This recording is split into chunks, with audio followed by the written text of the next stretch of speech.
Narendra tiger Modi, যিনি 1992 সালে শ্রীনগরের লাল চকে সন্ত্রাসবাদীদের চোখরাঙানি উপেক্ষা না করে তিরঙ্গা ওড়াতে পারে।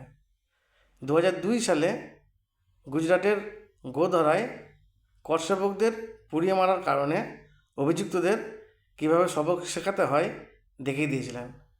টানা তৃতীয়বার প্রধানমন্ত্রীর আসনে জওহরলালের রেকর্ড ভেঙে চুরমার। সেই মোদিজিকে টার্গেট করছে কারা?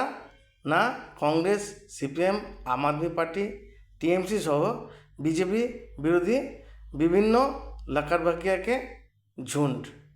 নিজেরা না পেরে আমেরিকা থেকে দালাল ভাড়া করে এনেছে, যার নাম অভিজিৎ দীপকে।